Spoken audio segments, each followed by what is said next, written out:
Ya. Semangat, makasih. Dapat happy banget. Yang menangani Dava tuh bilang gitu, kalau untuk CLT itu tingkat kesembuhannya itu 0,02%, dok. Hancur dunia, dok. Bener-bener kayak kalau bisa tuh lebih baik saya aja gitu. Bu, Allah mau apa ya dari Dava, katanya. Oh mungkin karena hidup Dava terlalu sempurna ya Bu, makanya Dava dikasih sakit. Dia pernah ngomong gitu. Dava berpikir mungkin Allah pengen Dava jadi anak yang kuat, tapi kenapa masih gagal? Percayalah, kamu sudah jadi ibu yang luar biasa kok untuk Dava. Mungkin Dava di surga juga pasti kasih tahu malaikat, kasih tahu Allah, kamu ibu yang luar biasa, yang baik, sudah temenin dia. Bubu yang sangat baik, sudah nemenin dia kok. Saat suami manggil suster tuh saya masih berpelukan, terus Dava bilang gini, dok. Bu, katanya, udah hari yuk, katanya. Ini mah kayaknya Dava udah mau meninggal, Bu.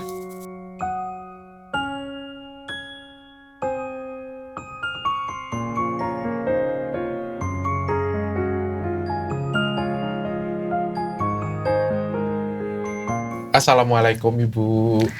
Waalaikumsalam warahmatullahi wabarakatuh. Saya panggilnya Ibu apa ini? Siro? Boleh, Siro.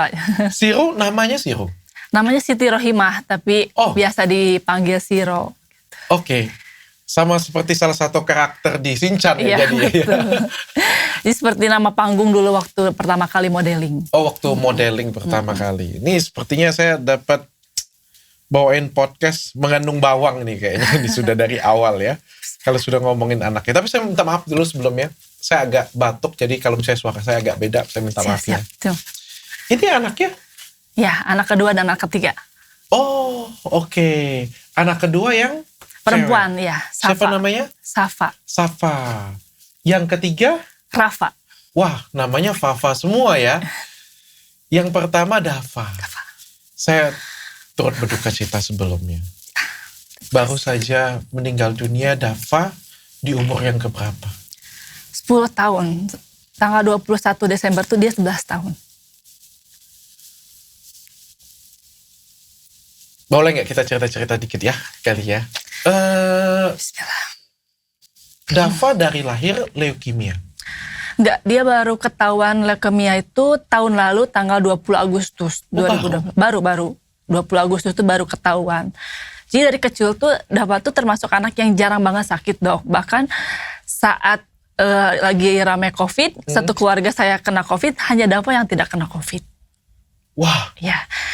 Terus kalau misalnya di sekolah lagi flu kan udah kayak ibu-ibu tuh udah kayak tradisi ya, kayak udah satu flu tuh pasti nyebar. Dan Dava tuh jarang banget sakit. Oh, jarang banget sakit. Di antara ketiga anak saya itu dia tuh emang benar-benar jarang sakit. Oke, kita cerita Dava pada waktu dulu lahir kayak gimana, kepribadian seperti apa. Dulu Dava lahir waktu pecah ketuban tuh di bioskop, dok. Saya tuh dulu pulang kuliah, lanjut kuliah di Jakarta kan. Pulang kuliah tuh saya ke bioskop dulu, ternyata pecah ketuban di bioskop. Jadi lahiran sesar karena sungsang dan air ketubannya udah habis. Emang lahir tuh usia 36 minggu, tapi dari usia 32 minggu tuh udah kontraksi terus-terusan. Saya udah berapa kali dipakai apa sih, kayak penahan kontraksi. Memang dari lahir tuh sampai dibilang anak mahal tuh karena setiap bulan saya selalu dirawat. Oh. Kandungannya lemah gitu, dok. Jadi kayak nahan kencing sebentar saya langsung pendarahan gitu. Kayak naik turun tangga pendarahan. Memang hampir setiap bulan dirawat. Setiap bulan dirawat ya. Bahkan waktu saya dulu masih bekerja, itu dalam 1 bulan bekerja itu saya paling cuma 8 hari kerja masuknya. Sisanya bed rest. Sakit. Oke, anak mahal karena sakit terus ya. Iya, bukan karena susah dapatnya ya. Betul. Sakit, ibunya yang sakit terus. Oke, tapi lahir sehat. Lahir sehat. Nggak ada kuning segala macam. Dokter juga waktu pas mau lahir itu udah persiapan, mungkin masuk NICU ya segala macam, tapi bagus. 3 hari setelah operasi langsung bisa dibawa pulang. Apa nih arti namanya? Muhammad Dava Al-Zahra. Muhammad Dava, pemuda pejuang seperti Rasulullah. Aduh. Mewarisin nama banget ya. Oke, kayak gimana keseharian Dava setiap hari ya? Tipe anak yang nggak bisa diem, dok. Ceria, banyak ngomong, sampai sekarang yang saya kayak sekali itu saking dia banyak ngomong, lebih dari perempuan kayaknya kalau dikit-dikit tuh terus ngomong terus. Bawel banget dok. Dia tuh diem tuh cuma bener-bener tidur. Dan dia tuh tipe orang yang gak mau tidur. Sampai sempat nanya ke saya, kenapa sih harus tidur? Kenapa sih waktu tidur tuh harus banyak? Kata dia tuh, waktu tidur tuh sayang banget. Katanya bisa dilakuin untuk banyak hal. Katanya kalau umur tuh, dia tuh bilang, kayak sia-sia kalau dipakai tidur. Dia tuh gak suka tidur. Jadi pengen tidur tuh semalam mungkin, bangun sepagi mungkin. Dia selalu bangun jam 4 subuh. Wah. Di rumah tuh justru dia yang bangunin saya. Dia yang selalu bangunin jam 4 subuh. Dia bangun, udah wudhu, udah siap mau sholat. Wah. Dia yang bangun. Betul. Dia yang ngajak sholat subuh bahkan. Ya bahkan waktu pas dia 18 hari dipicu, tidak sadar. Suster tuh bilang tiap jam 4 subuh dia selalu bangun, dia selalu mengigau, bu bangun bu jam 4. Selalu seperti itu. Oke, ceria banget ya berarti ya? Ceria banget sampai gak bisa diem, gak bisa gerakin juga sampai benar-benar gak bisa Sangat diloncat aktif. sana sih ya aktif. Nakal? Enggak sih. Saya bisa bilang enggak. Dia tuh bukan tipe anak yang suka bikin orang lain marah. Bahkan saya ingat dia tuh gak pernah tantrum dok. Gak pernah misalnya kalau misalnya dia pengen sesuatu saya bilang enggak ya nanti oke, udah gitu. Gak pernah saya ngamuk pengen apa-apa, dia nanya kenapa gak boleh saya jelasin oke, udah. Dia gak pernah tantrum, gak pernah nada tinggi ke saya ataupun ke ayahnya, bener-bener Anak pernah baik. ngomong, ya. Sebagai seorang kakak gimana dia? Jahil pasti ke adiknya, sangat jahil gitu. Dia tuh tipe yang nempel banget sama saya, jadi selalu ingin duluan tuh apa-apa dekat saya. Makanya adiknya tuh selalu dijailin, bikin nangis, jadi kayak iri gitu kalau adiknya dekat saya. Bener-bener ceria bahkan. Makanya pas Agustus dia sakit pun, itu tuh gak ada gejala apa-apa dok, hanya kembung. Dia tuh Agustus hanya, kapan ini? Agustus tahun lalu. Agustus 2024 Iya. baru sakit. Iya, itu tuh hanya kembung, kayak perut tuh kencang. Terus kata nenek itu, oh mungkin ini gemuk kali, karena makannya banyak banget makannya tuh. Oh makannya lahap ya? Lahap banget. Dia tuh bisa sehari tuh bisa 4 kali sampai 5 kali makan dengan porsi dewasa, banyak. Oke. Jadi mau dia sakit kayak gimana pun makan tuh selalu banyak. Nah itu perutnya kembung. Terus saya tuh kayak kok nggak enak hati ya gitu. Terus yaudahlah kita cek darah. Saya tuh kata suami yaudahlah nggak demam kok gitu kan, nggak apa-apa. Tapi feeling saya tuh nggak enak karena seminggu ke belakang tuh dia tuh tidur kayak gelisah, nggak bisa tidur. Kadang tiba-tiba di tengah malam tuh dia duduk di ruang tamu cuma ngelamun. Sampai saya cari tahu takutnya ada masalah apa di sekolah, ada masalah, sampai saya cari tahu segala macam, ternyata baik-baik aja. Sampai kok nggak mau tidur kak gitu. Dia cuma bilang nggak nyaman, ada yang sakit enggak, cuman nggak nyaman.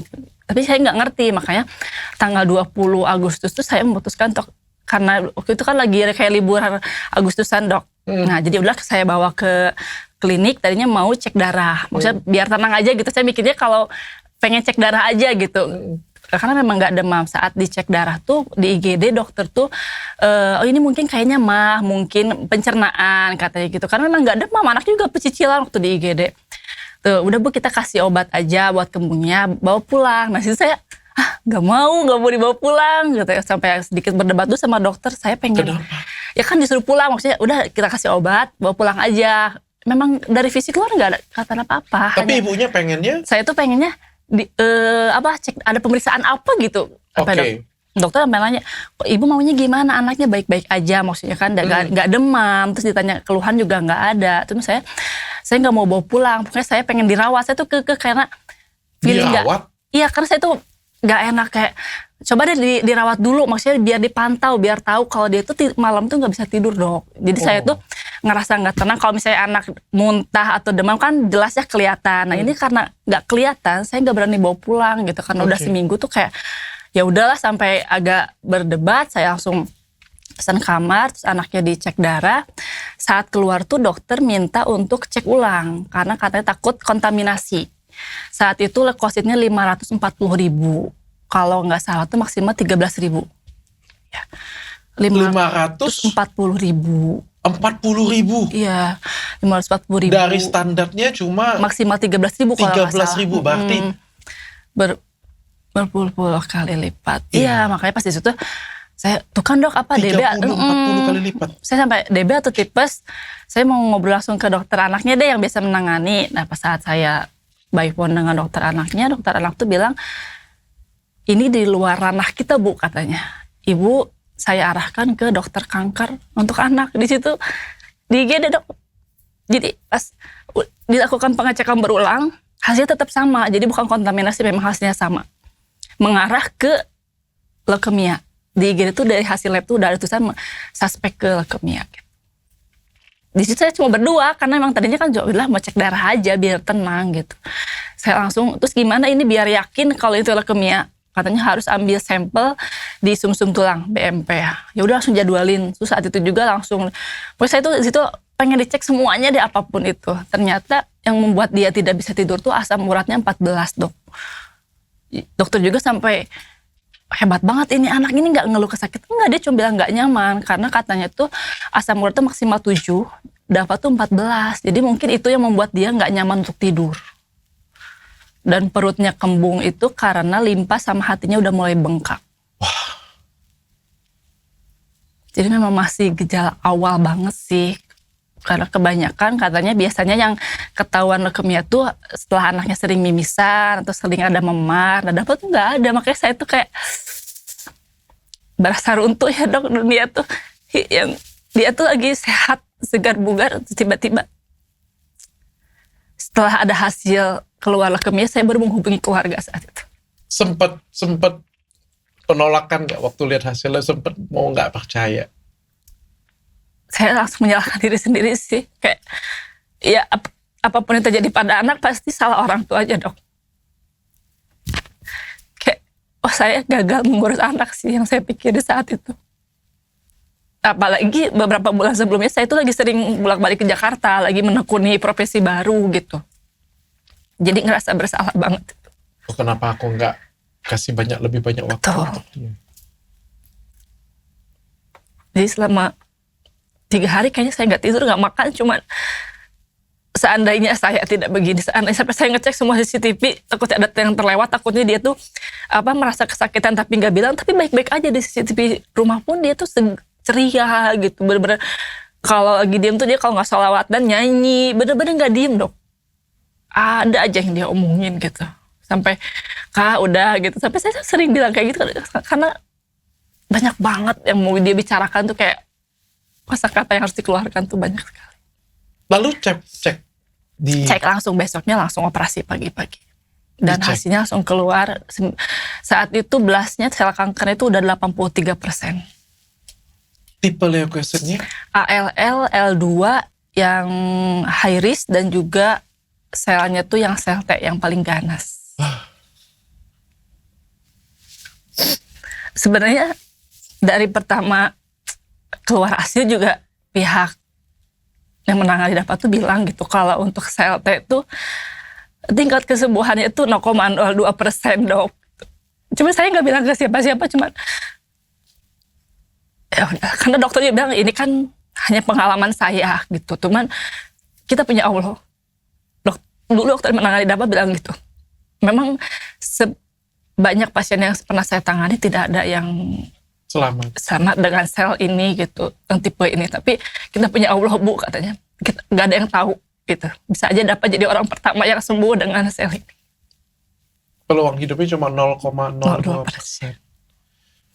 Ada pada waktu itu ada suami yang temenin? Enggak. Waktu itu saya baru sendiri. Setelah keluar itu baru saya menghubungi suami. Kayak gimana perasaan ibu pertama kali dengar itu? Hancur dunia dok. Bener-bener kayak kalau bisa tuh lebih baik saya aja gitu. Dan saat itu dapat tahu kalau dia tuh sakit itu. Dia tahu? Tahu. Karena mungkin kan di IGD tuh pakai bilik-bilik apa sih kayak gorden gitu kan. Pas saya masuk tuh dia, bu gimana hasil darahnya? Saya bilang, oh bagus kok, cuma ada kuman. Ya enggak ya, kayaknya dapat tadi dengar. Mungkin dia dengar suster saat telepon, karena waktu itu dokter yang menangani sedang di Jerman. Jadi mungkin membahas kondisi Dava. Dapat dengar katanya apa ya Mia gitu, mungkin dia dengar gitu. Oh enggak kok itu, saya bilangnya ada kuman sih. Karena kalau dibohongi juga gak bisa dok. Karena dia jadi gak mau diobatin waktu pertama kali itu. Dia bilangnya gini, dia menolak kan sampai jarum suntik waktu ambil darah aja gak keluar darah. Jadi penolakan anaknya. Terus pas saya tanya, kenapa gak mau gitu, yuk kita biar diobatin. Dia bilangnya gini, bu, ini badan aku aku berhak tahu aku sakit apa, katanya. Aku nggak mau salah berdoa. Dia ngomong gitu kan. Oh, salah berdoa apa maksudnya?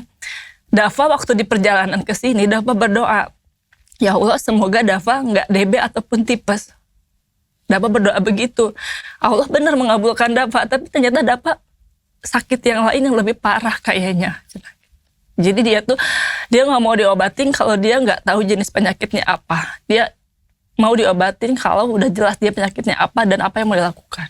Dari situ saya langsung, karena nggak mungkin dibohongi, kemonya itu 110 siklus, Dok. Jadi kurang lebih 2,5 tahun. Jadi nggak mungkin kalau saya terusan membohongi kayak yuk kita cuma cek aja. Karena Ibu bilang apa dengan dia? Saya bilang ada kuman jahat di dalam darahnya. Jadi karena itu di dalam darah, jadi pengobatannya butuh waktu. Saya udah bilang awal, kita akan bolak-balik ke rumah sakit kurang lebih selama 2,5 tahun ya Kak.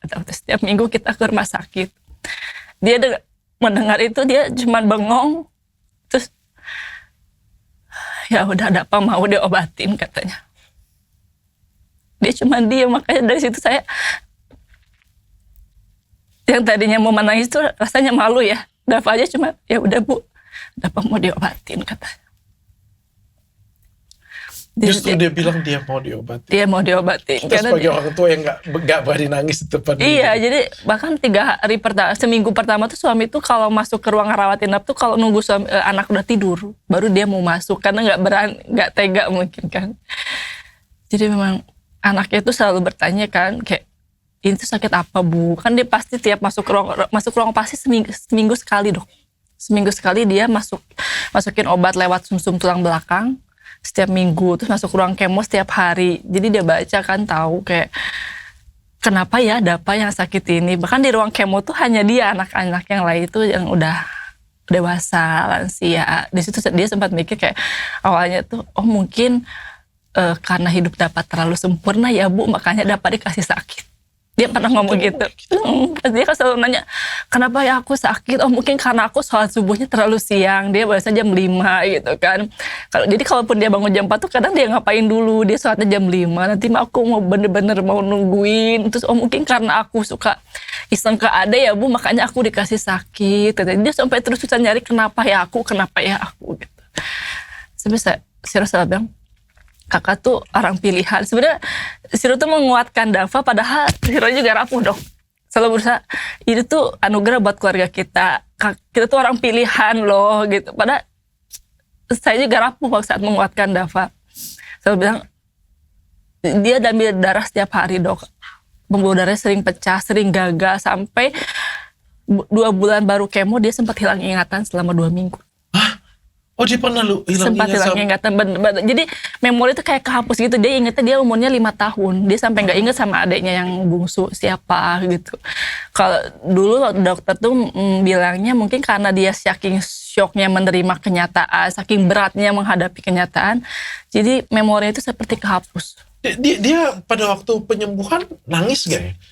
Saat kemo segala macam, saat dia ambil jarum suntik itu awal-awal dia nangis, tapi lama-lama dia belajar kayak, Bu, kayak dapat tuh orang pilihan ya harus kuat ya. Ada momen Dok kayak kan dia selalu gagal ya. Jadi kan tiap dia ambil darah tuh harus dipegangi security, dipegangi suster. Ada satu pagi tuh dia kayak, Bu, aku ingin jadi orang yang Allah inginkan. Allah mungkin ngasih aku sakit tuh biar aku kuat. Hayu Bu, kita ambil darah. Dia yang minta sendiri. Terus dia bilang, gak usah panggil security, aku bisa sendiri. Dia bilang ke suster aku pengen ambil darah biar gak gagal. Aku kan suka gagal kan. Terus nanya, kenapa gagal? Suster selalu bilang, A-nya gak boleh tegang, A-nya harus ikhlas. Terus bilang, aku ikhlas suster, aku ingin lulus ujian ini katanya. Aku ingin jadi orang yang Allah pilih gitu kan. Dia bener-bener gak usah pegangin, dia ambil darah bener-bener relax banget Dok. Tapi kodarullah gagal Dok, darahnya gak keluar.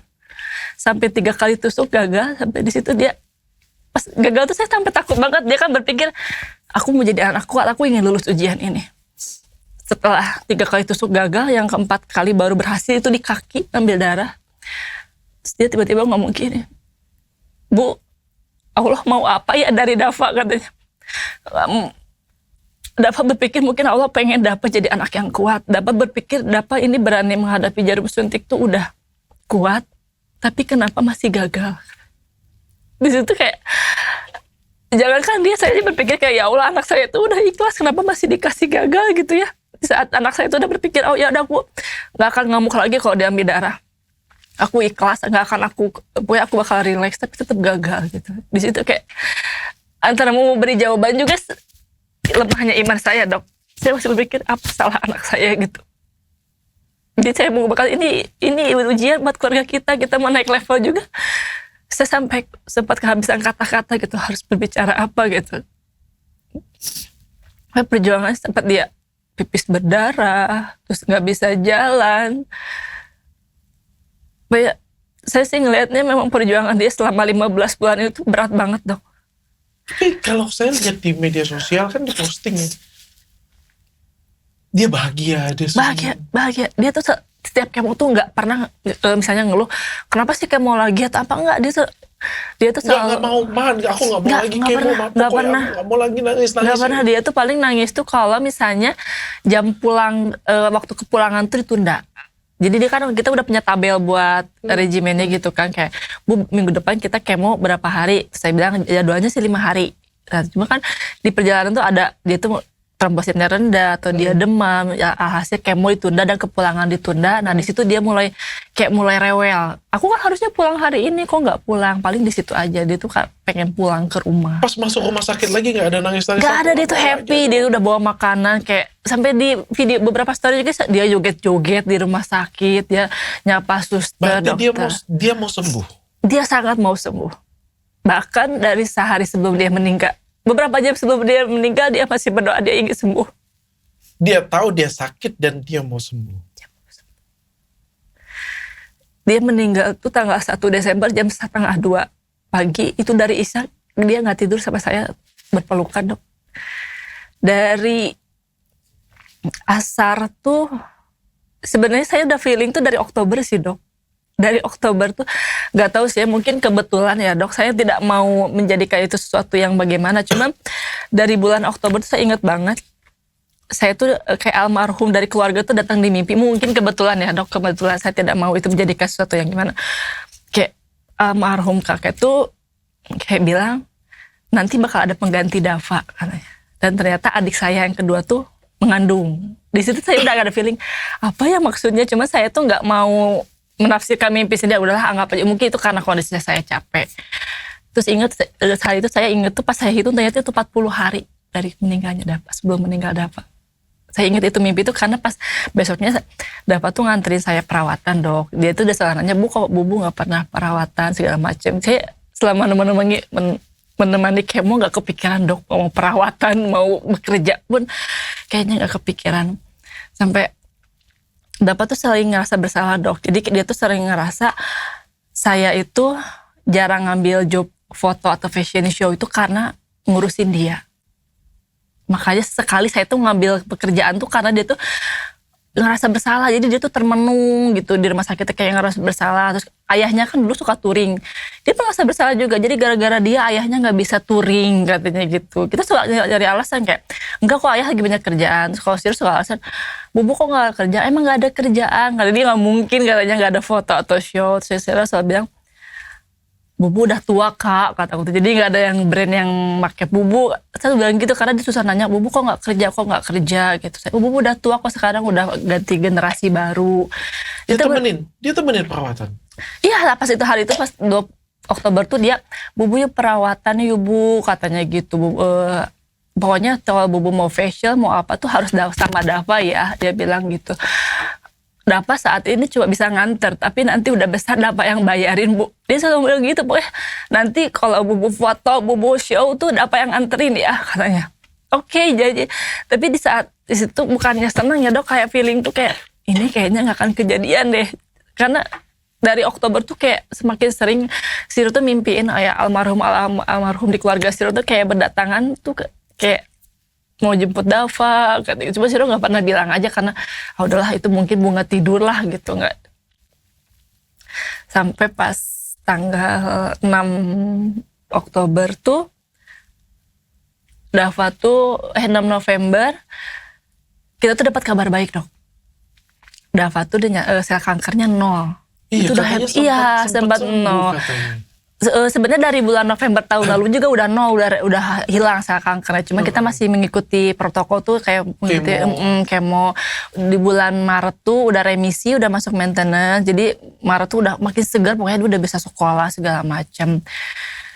Siro berangkat tuh bulan Juli tuh Siro umroh, tadinya mau umroh sama Dava, cuma karena dia masih kemo jadi nggak bisa. 1 minggu setelah kemo, tadinya tuh mau kontrol aja dok, cuma mau kontrol biasa. Ternyata di situ hasil cek darahnya menyatakan dapat tuh relapse. Sel kanker yang awalnya 0 tiba-tiba 63% tanpa ada gejala apapun. Itu tanggal 22 Juli relapse. Kita setelah 47 siklus dari 110 kita mengulang lagi dari awal. Ya, yang kedua itu kita mengulang tuh baru 6 siklus. Dokter waktu September tuh dokter ngajak keluarga tuh untuk clinical meeting. Di clinical meeting itu dokter menyatakan kalau kemo tuh sudah tidak mempan untuk Dava. Jadi mungkin ada target-targetnya dok. Memang harusnya di minggu ke-3 tuh udah 0, ini udah minggu ke-6 masih 20%. Jadi dokter tuh saat itu menyatakan lebih mengarah ke paliatif. Nyuruh Dava bawa pulang, katanya kasih kehidupan yang nyaman, kita hentikan pengobatan. Cuma saat itu saya nggak bisa menerima dok, mungkin ego saya ya. Masih pengen ya? Iya, kayak saya sampai ngajak Dava untuk, Kak kita pengobatan ke Singapura yuk, ke Malaysia. Saya sampai saya sama suami sampai muter ke semua dokter kanker yang ada di Bandung, saya ngontakin yang di Jakarta, yang di Singapura, di Malaysia. Dan semuanya memang berkata memang gagal pengobatan. Masih nggak bisa terima. Iya. Paliatif itu nggak perlu pengobatan medis lagi karena ini sudah staging akhir, nggak ada lagi yang bisa kita lakukan. Ya lebih bagus menikmati waktu-waktu terakhir, ya ditingkatkan quality time bersama. Betul. Cuman saat itu sampai nggak bisa terima kamu. Iya. Pokoknya masih tetap mau usaha. Iya. Karena ngeliat anaknya tuh seger banget dok, kayak makin bagus. Anak kamu kok sakit tapi gendut banget. Karena makannya emang banyak banget dok, dia tuh makannya, dia tuh selalu bilang aku tuh mau makan yang banyak, aku mau hidup, mau sembuh katanya, aku tuh nggak mau bikin bubu khawatir. Dan senyum terus. Betul, dia tuh nggak mau kayak gimana tuh selalu tersenyum gitu. Sampai akhirnya pas tanggal 6 November dinyatakan, Kak kita bisa remisi nih, kita mau cangkok. Sebelumnya kan memang kita mau dijadwalkan cangkok sumsum tulang dok. Cuma karena sel kankernya masih tinggi dibatalkan. Nah saat 6 November dapat kabar 0 tuh kita udah mau, yaudah kita langsung ke Jakarta deh, kita ngobrol sama dokter Edi yang di Suci Hospital mau menjadwalkan. Sempat mau cangkok. Iya itu kan hari Kamis, ternyata pas Jumat pagi tuh dia udah mandi, udah sarapan. Terus tiba-tiba dia tuh pengen main game cacing gitu. Dia kan suka main game cacing, lagi main game. Bener-bener lagi ngobrol terus tiba-tiba dia kejang. Tanggal 7 November dia kejang dan masuk picu selama 18 hari. Selama di picu tuh dia meskipun bangun tidak mengenali siapapun, diajak berkomunikasi juga nggak bisa. Tapi pas tanggal 22 November saya ingat banget, malam itu saya bermimpi Dava tuh mukanya balik lagi ke sebelum sakit dok. Dia tuh tersenyum sambil bilang, Bubu, Dava udah sembuh. Dava cuma minta satu hal, minta dibeliin ramen keju ya bu. Udah itu udah. Dia cuma, nah ternyata pas besoknya pagi-pagi tiba-tiba saya sama suami telepon sama suster untuk masuk ke ruang picu. Itu tiba-tiba aja Dava mengenali saya, langsung manggil, ini bubu aku, katanya ini bubu Siro, katanya bubu Siti Rohimah. Hai bubu, dia bilang gitu, kayak Dava kangen banget. Langsung dia meluk, minta maaf. Langsung dia minta telepon semuanya, kakek neneknya, semua dia telepon, dia minta maaf. Minta maaf kenapa? Karena dia sakit, kakek neneknya jadi harus ngurusin adik-adiknya. Terus dia minta maaf ke adik-adiknya juga karena gara-gara dia jadi jauh dari Siro dan suami. Semua telepon, sampai teman sekolah aja dia teleponin semua. Bener-bener. Nah, dokter semua tuh memberi selamat ya, kayak kondisi Dava tuh bener-bener drastis dok. Dari yang dia awalnya nggak bisa berkomunikasi, nggak kenal siapa-siapa, gerak juga susah, tiba-tiba bagus di situ. Tapi di situ saya ngerasa kayak, aduh, ini udah 40 hari belumnya saya terlintas seperti itu dok. Karena saya takutnya dari kondisi dia kritis, kok tiba-tiba bagus dok. Jadi saya itu bukannya happy saat itu, malah takut sebenarnya. Karena nggak tahu, mimpi itu semakin sering gitu. Dan saya sih ngeliat wajah Dava tuh dari selama seminggu di ruangan rawat inap tuh dia tuh minta maaf, berterima kasih, dia pengen nelponin semua follower saya yang suka ngedoain sampai kayak gitu. Katanya mau bilang makasih, suka doain Dava. Dia sampai nanyain, kan tiap ada yang jenguk selalu saya fotoin ya, entah itu orangnya, entah itu kirimannya, selalu saya liatin ke Dava. Terus Dava tuh pengen telepon semuanya, pengen minta maaf, bilang makasih. Saya bilang, oh nggak bisa kak, kebanyakan. Kakak Dan dia terlihat sangat sehat pada waktu itu. sangat seger dok, makannya lahap banget. Dia tuh nggak suka makan sayur dok. Jadi selama 15 bulan di rumah sakit dia nggak pernah makan makanan rumah sakit. Dia makan makanan rumah dari neneknya. Karena dia nggak suka sayur. Tapi pas itu siuman, dia makan semua makanan rumah sakit dengan lahap sampai minta 2 porsi. Terus dia bilang, Bubu lihat aku hebat kan. Maaf ya, katanya selama ini aku nggak mau makan sayur, katanya. Maaf selama ini, maksudnya dia tuh nggak mau makan makanan yang saya sarankan. Terus dia bilang, aku ingin, oh udah kak nggak usah, aku takut dia muntah. Tapi dia sambil seperti mual tuh dia makan dengan lahap, dengan senyumannya kayak, aku pengen bikin Bubu sama ayah bangga. Katanya apapun mau aku lakuin biar sembuh, katanya. Aku pengen sembuh, katanya gitu. Sampai saat sebenarnya di PICU tuh sempat dokter tuh menyatakan kayak dokter tuh udah bersiap mau memberikan kabar buruk dok saat itu. Tim dokter yang menangani udah kayaknya udah nggak respon nih. Dokternya tahu ya. Ya, waktu sebelum dia siuman ya, itu tuh udah sempat mau memberikan kabar buruk kepada kita. Tapi saat dokternya ke kamar dulu, mungkin seperti mau pamitan dulu gitu ya ke Dava gitu. Kayak, maaf ya, saya tuh sampai minta maaf ke Dava. Selama perjuangan kita mungkin terakhir di sini ya dokter tuh. Tiba-tiba Dava tuh bangun dok.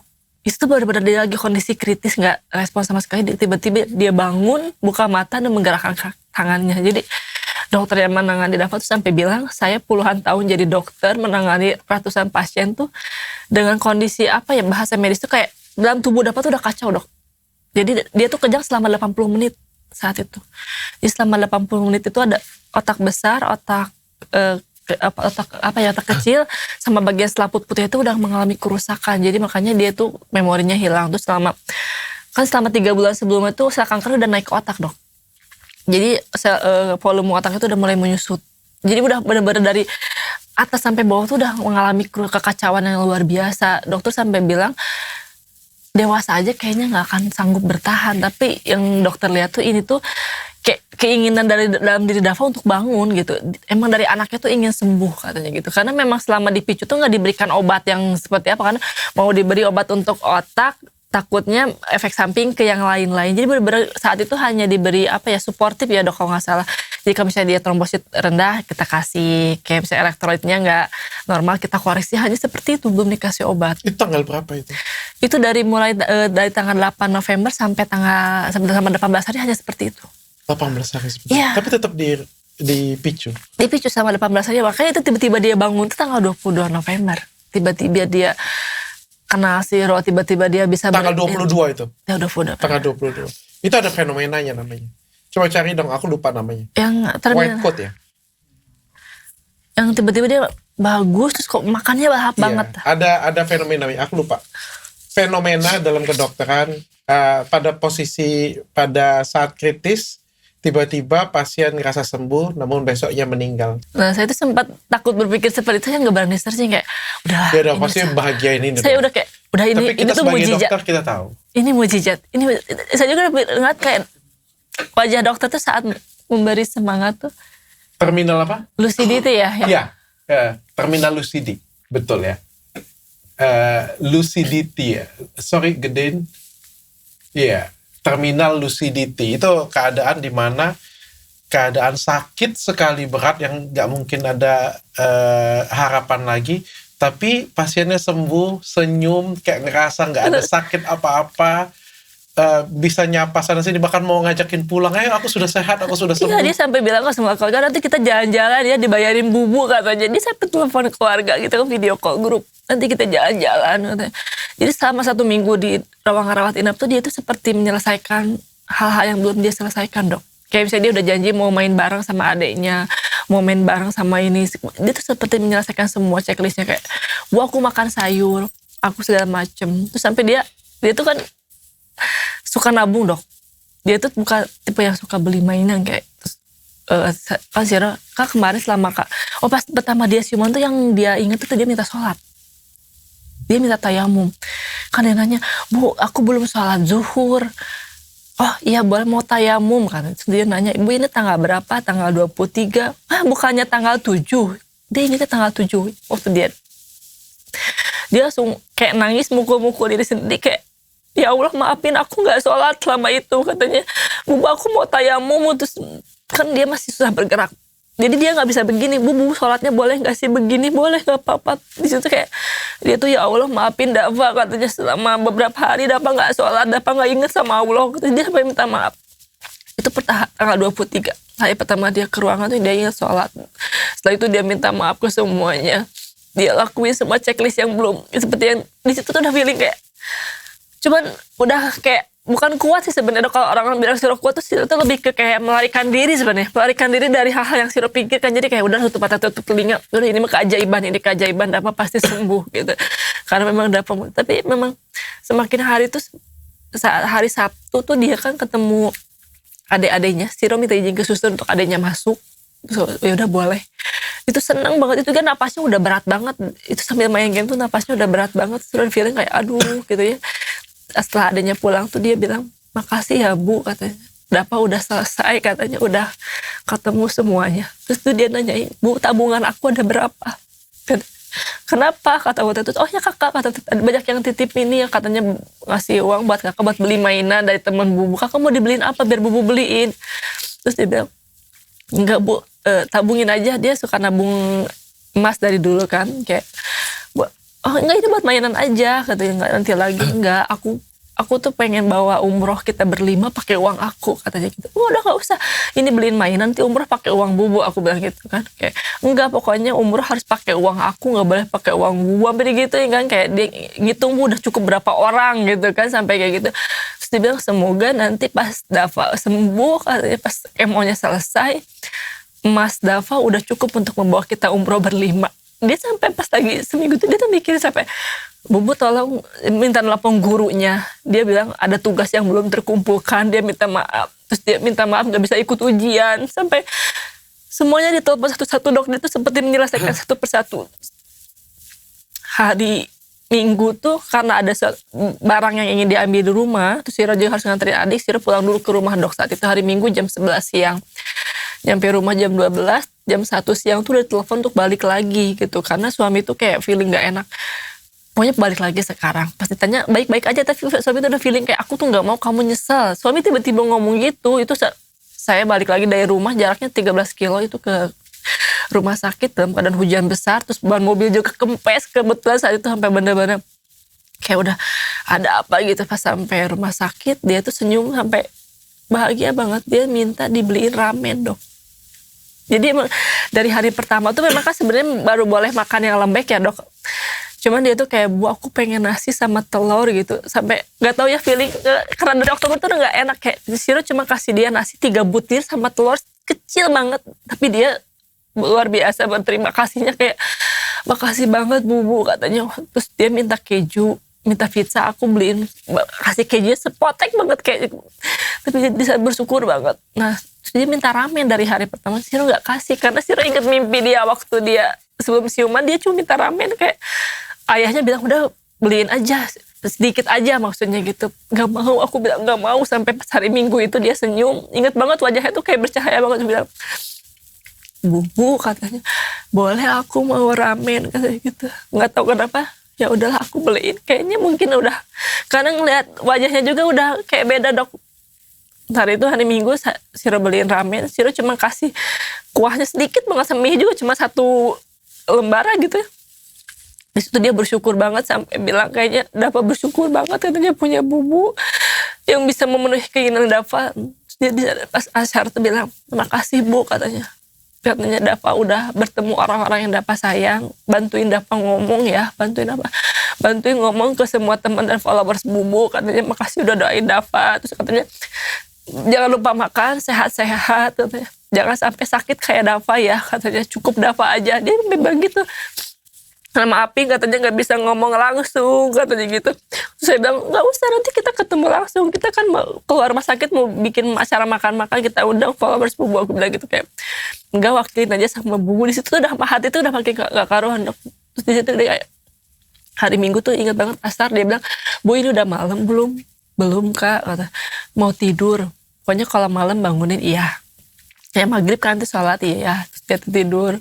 Sebentar-sebentar kebangun, Bu udah malam belum. Terus aja kayak gitu sampai dia udah sholat maghrib, tayamum. Terus, Bu ini udah gelap ya. Iya, aku nggak mau tidur lagi. Langsung dia buka mata. Padahal aku ngeliat dia tuh udah kayak capek banget tuh. Di situ dia bilang, kenapa nggak mau tidur, ini kan udah malam gitu kan. Nggak, Bu, aku nggak mau tidur. Aku takut malam katanya. Kenapa? Karena kalau malam aku takut nggak bisa bangun, Bu, katanya. Aku takut nggak bisa lihat Bubu lagi. Dia bilang gitu kayak, nggak boleh gitu, kan Bubu di samping kamu. Kayak terus, Bu maaf ya katanya, kalau besok jam 4 subuh aku nggak bangunin Bubu katanya. Boleh gantian Bubu yang bangunin aku katanya gitu. Dia tuh pas dari soal itu kayak, ya nggak mau Bubu, pokoknya pengen kamu yang bangunin, kata aku seperti biasa, jangan Bubu. Ya udah, terus Dafa minta besok Bubu yang mandiin ya, karena dari semenjak keluar picu tuh suster yang mandiin gitu. Biasanya memang dari sebelum itu selalu Siro. Ya udah Bubu yang mandiin, tapi jam 4 subuh kamu yang bangunin Bubu. Dafa nggak bisa janji ya, Bu. Cuma ngomong itu udah berat banget. Pokoknya dari Isa tuh dia nggak mau tidur, Dok. Siro sama dia cuma berpelukan di atas ranjang. Dia tuh ngusapin Siro kayak, ada Bubu aku cantik ya. Terus dia bilang kayak, Bubu tuh belum tua katanya. Bubu jangan lupa perawatan katanya. Maafin kalau aku nggak bisa nganter katanya. Janji kita nggak usah ditepatin katanya. Kan dia bilang waktu itu janji pokoknya harus dia yang nganter. Katanya, Bubu belum tua kok. Bubu show sama foto lagi ya katanya.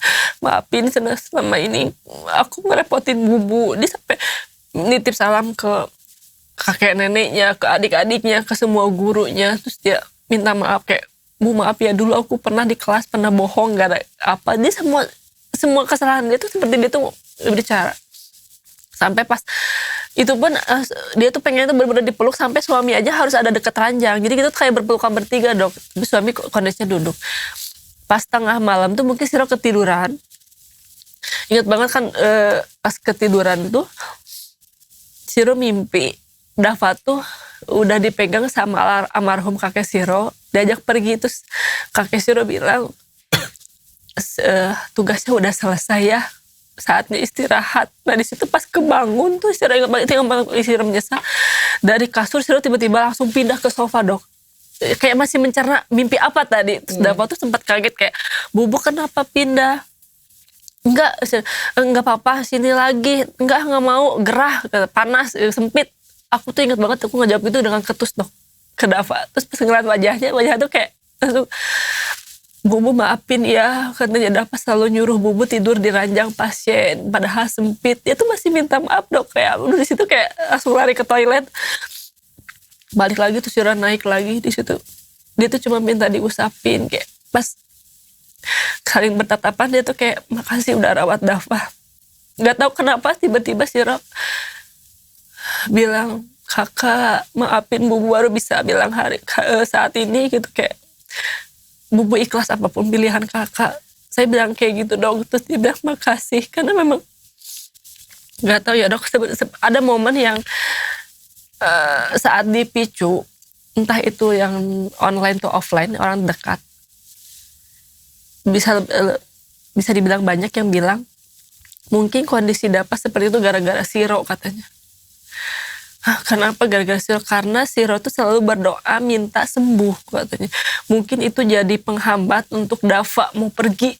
Itu banyak yang ngomong gitu, Dok, ke Siro. Jadi kayak coba diubah doanya, jangan minta sembuh, tapi bilang aku ikhlas kamu pergi.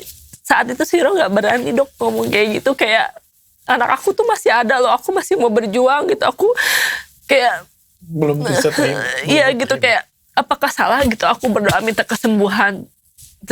Mungkin orang yang berkomentar seperti itu tidak bermaksud gimana, cuman itu kena banget ke hati tuh, kayak sampai saya nggak tidur semalaman kayak, apa iya ya gara-gara aku, tapi aku tuh nggak bisa ikhlas, Dok, untuk bilang aku ikhlas gitu. Aku selalu minta kesembuhan, ayo kakak, jadi kayak selalu kakak ayo semangat, kita pasti bisa, kakak pasti sembuh gitu. Nah orang-orang tuh banyak yang komen, Siro jangan ngomong kayak gitu katanya, itu menghambat Dafa. Sampai aku konsultasi ke Pak Ustadz, apakah memang aku tidak boleh berdoa minta kesembuhan gitu. Nah saat itu pas jam 12, aku ingat banget, jam 12 kurang tuh sudah tiba-tiba bilang, kakak maaf gitu ya, kayak Bubu ikhlas apapun pilihan kakak. Nah di situ mulai napas dia tuh kayak mulai udah agak berat. Terus Kak ada yang sakit, Siro tanya Kak.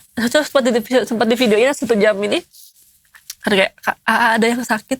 Gak ada Bu, minta diusapin. Dia cuma bilang, dia selalu bilang aman. Dia tuh gak pernah dok kalau bilang ada sakit, dia bilang aman katanya. Cuma minta diusapin. Cuma Kakak boleh izin bubu video saat itu, iya diusapin kayak gitu. Cuma pas saat itu tuh dia tuh langsung meluk kenceng, udah gak kuat, Siro langsung simpan handphonenya. Terus kayak kakak ada yang sakit. Dia cuma bilang ada sih Bu sedikit katanya. Apanya biar Bu bantuin di bawah. Jadi pantatnya anusnya tuh karena trombosit rendah. Jadi mungkin ada luka deket lubangnya. Jadi lubangnya tuh nggak nutup dok selama beberapa hari. Oh ya udah Bu usapin. Saya usapin terus aduh sakit. Saya lihat dulu pempesnya kosong, nggak apa-apa mungkin mau pup mungkin ya. Saya usapin terus kayak kakak ada yang sakit, nggak ada Bu, aman. Saya ada apa happy banget pengen dipeluk Bu terus katanya, janji ya Bu terus sama-sama terus iya. Baru pas saya usapin yang kedua tiba-tiba Pak kok basah, dilihat udah darah dok, di pempesnya udah penuh banget darah. Di situ saya langsung panik, panggil suster segala macam. Di situ Dapat udah bilang kayak saat suami manggil suster tuh saya masih berpelukan, terus Dapat bilang gini dok, kayak Bu katanya udahan yuk katanya, ini mah kayaknya Dapat udah mau meninggal Bu. Dia ngomong gitu dok ya.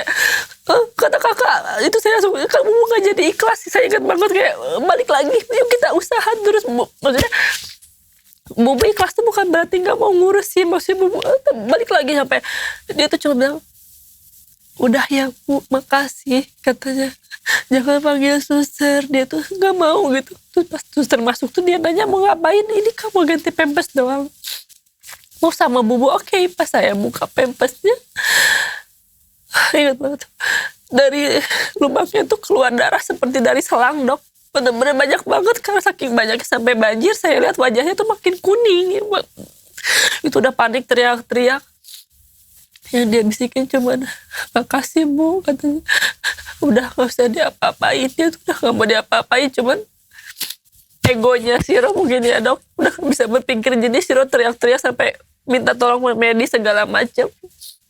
Udah kayak orang gila. Siro takut banget di situ. Siro teriak-teriak sampai kakak balik lagi. Di situ dari suara matanya terbuka dan suaranya kencang sampai dia cuma bilang diam. Tadi juga kakak sempat lihat videonya, ada cuma diam. Dia tuh cuma bilang nggak mau diapa-apain lagi dok. Jadi saat nakes mau masang apa ya alat-alat kayak gitu tuh dia cuma bilang udah diam karena memang dia bilang udahan Dapat udah beres semuanya, udah ketemu semua orang yang dia sayang, Dapat udah makan semua yang dia inginkan katanya, udah cukup. Tapi lemahnya iman Siro dok, Siro cuma bisa teriak-teriak sampai aku nggak ikhlas. Sampai awalnya Siro cuma megangin tangan dia sampai pas berat banget kayaknya, dia cuma natap Siro, cuma dia ngomong gitu. Di situ Siro langsung ya udah kakak, Bubu ikhlas. Saat Siro ngomong gitu mata dia tuh langsung nutup kayak tidur dok, langsung udah kayak gitu. Pas dia udah Siro sih mikirnya dari situ dia udah meninggal tuh di situ ya. Tapi mungkin nakes langsung tetap melakukan prosedur pompa jantung gitu.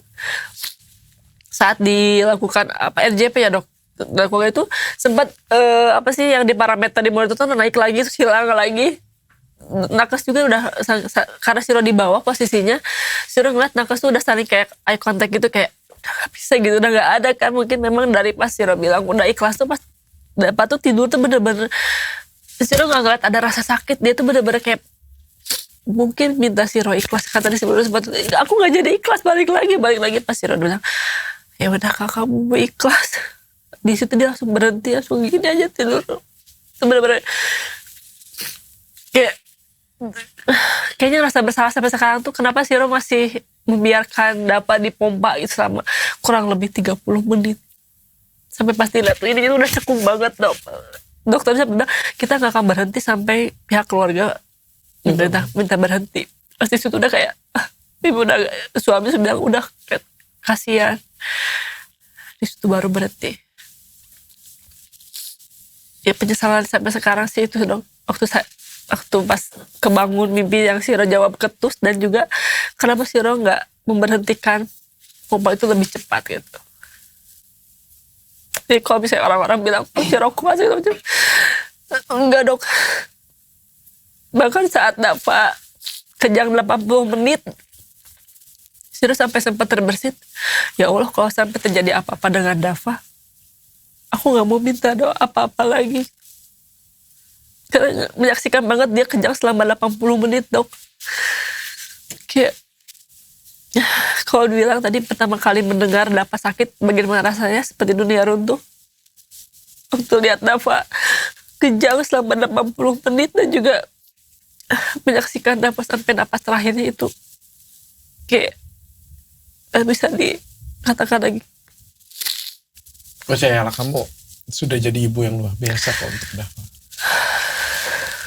Kalau Dava ada di sini pasti dia selalu bilang, mungkin Dava di surga juga pasti kasih tahu malaikat, kasih tahu Allah, kamu ibu yang luar biasa, yang baik, sudah temenin ibu yang sangat baik, sudah nemenin dia kok. Sangat wajar sekali kalau misalnya kita orang tua itu egois. Tapi mungkin ada saatnya kita ingat bahwa semua yang dikasih ke kita ini kan adalah titipan Allah ya untuk kita. Semuanya ini titipan Allah untuk kita. Semuanya ini kan juga di atas kehendak dia, bukan atas kehendak kita. Kita cuma bisa berusaha, tapi kan semua yang memutuskan Allah di atas sana. Hari ini malah saya bilang ibu nggak salah sih. Sebagai ibu yang baik, saya juga sebagai ayah mungkin suatu hari juga akan seperti itu. Tapi malah kita diajarkan kedewasaan dan kita diajarkan lebih beriman oleh seorang anak yang umurnya 10 tahun. Ya, malah dia yang terkadang kita yang kenapa gitu, tapi dia tuh nggak pernah ngeluh sama sekali. Badannya tuh udah bener-bener penuh lebam. Dia tuh cuma ketawa sambil, kebanya udah botak ya dok. Saat dia ngasih tuh dia cuman, Bu lihat aku kayak tuyul ya.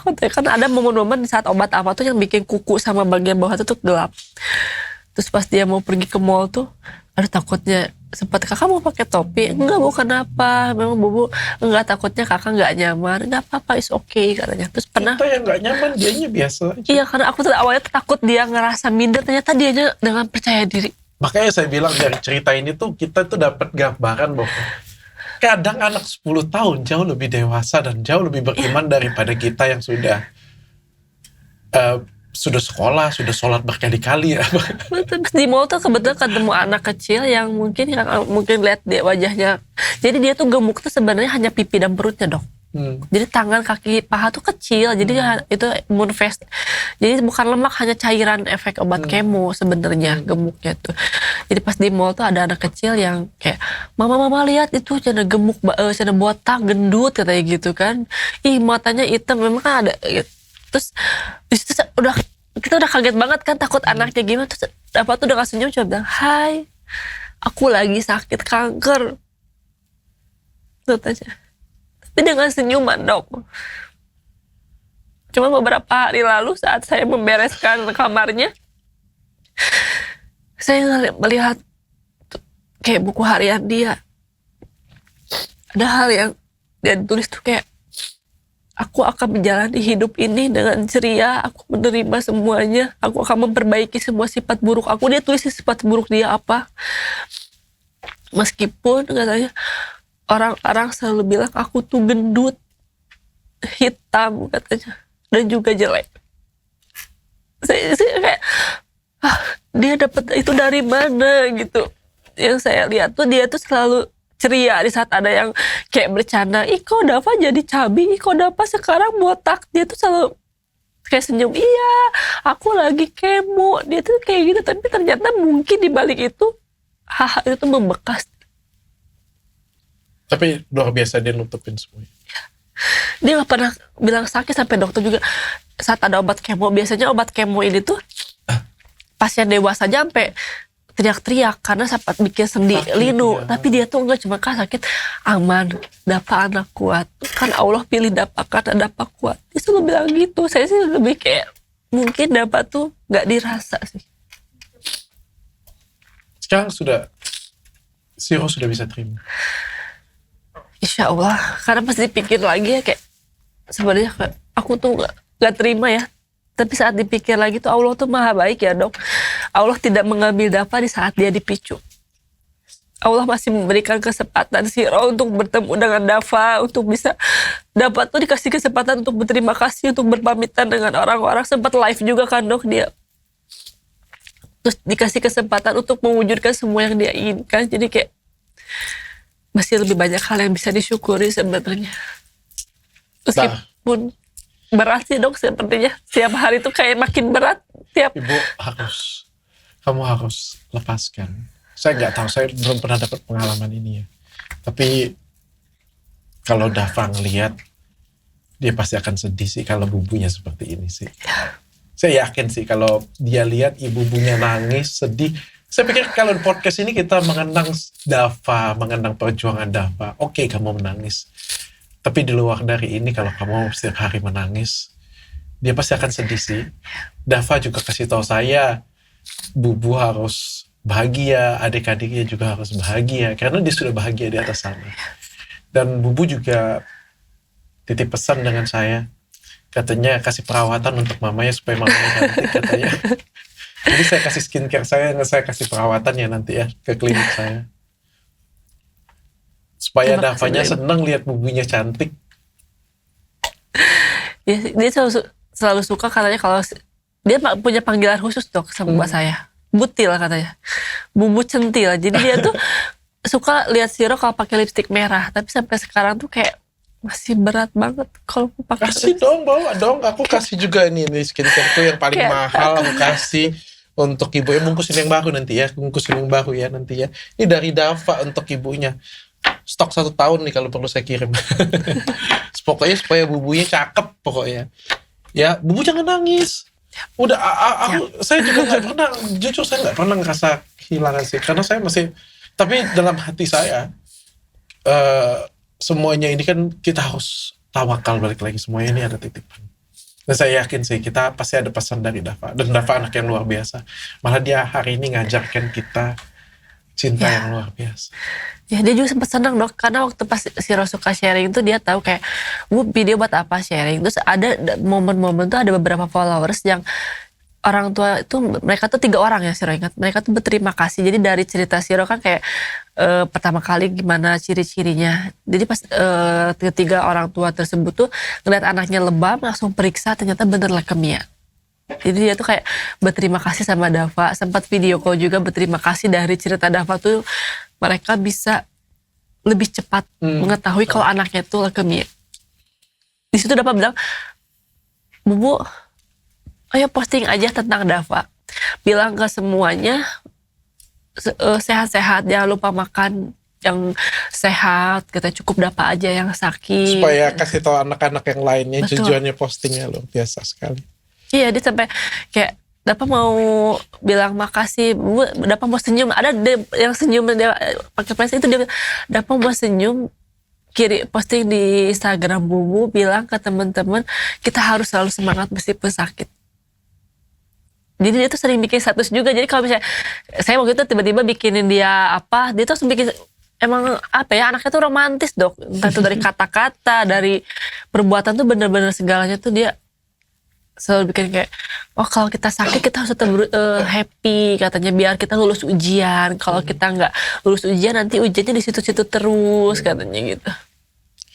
Terakhir Bu, untuk ibu-ibu yang lain yang lagi juga berjuang dengan anak-anak yang lagi sakit. Saya tahu ibu aja nggak mudah pasti ya.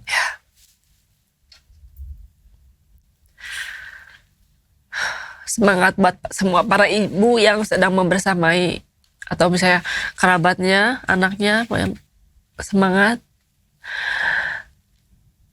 Ada Allah membersamai kita. Meskipun berat, pasti berat. Tapi selalu ingat senyum Dava katanya. Ingat senyum Dava katanya meskipun jarum infus itu sakit. Meskipun kan dia udah pakai chemoport ya. Meskipun katanya sakit segala macam. Tapi kalau senyum itu artinya kita lulus ujian. Dava selalu bilang seperti itu. Jadi buat teman-teman pejuang kanker ataupun yang lainnya pokoknya jangan lupa tersenyum. Karena Kalau kita tersenyum itu artinya kita lulus dari ujian Allah. Hari ini saya nggak ada pesan terakhir. Semua pesannya sudah disampaikan oleh Dafa.